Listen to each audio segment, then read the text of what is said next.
So during this year's Game Awards ceremony, as I just watched the simple teaser for the new Okami sequel, which actually consisted of a little more than just music, some footage of a wolf running, the Capcom logo, and of course the original creator's name.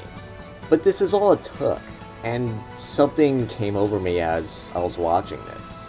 And as it was happening, I thought about it, and I realized that it's because this teaser reminded me of why I love video games so much and why I love them in the first place.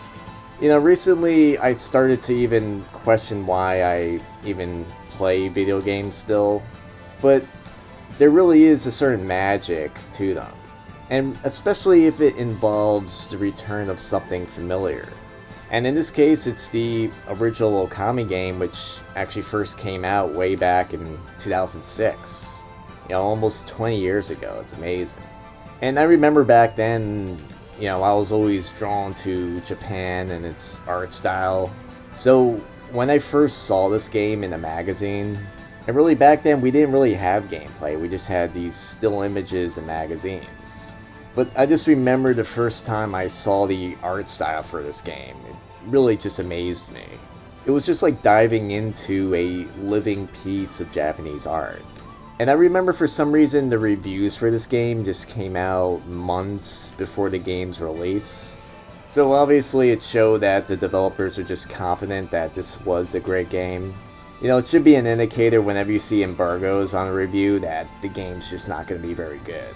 But again, the reviews for Okami when it first came out were very positive. So I remember just being really excited for this game all summer. And it finally released in the fall, and I'll always just associate Okami with that season. You know, it's the beginning of cold weather, but there's still colorful autumn leaves. You know, it's just a perfect time of year just to settle down and just dive into this awesome and beautiful world of just cel-shaded greatness. And it's really the visuals of Okami that stand out the most. And it really was impressive for the PS2.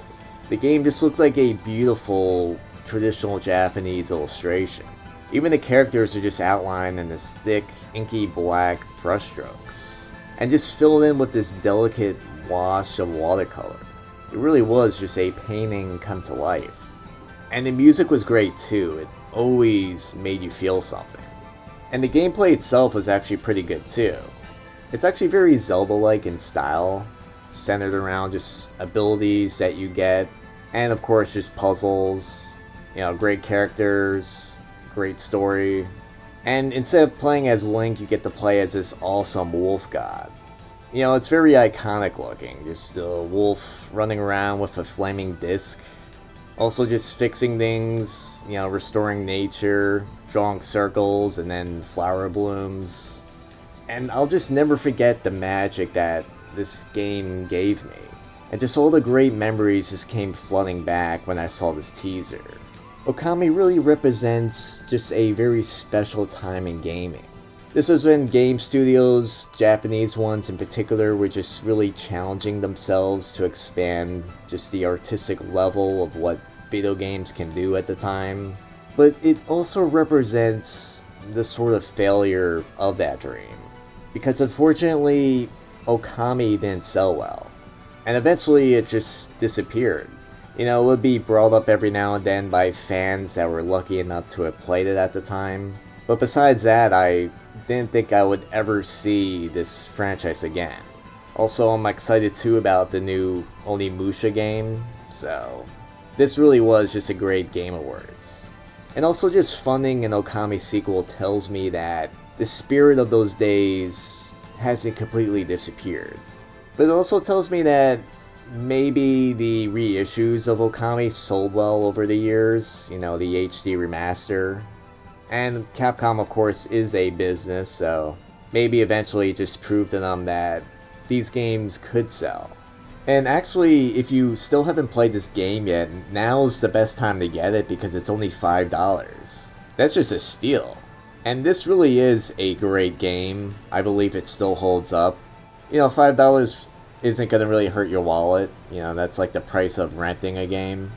And if you play it now, by the time you beat it, maybe the new game will be out. But I warn you, this game is really long.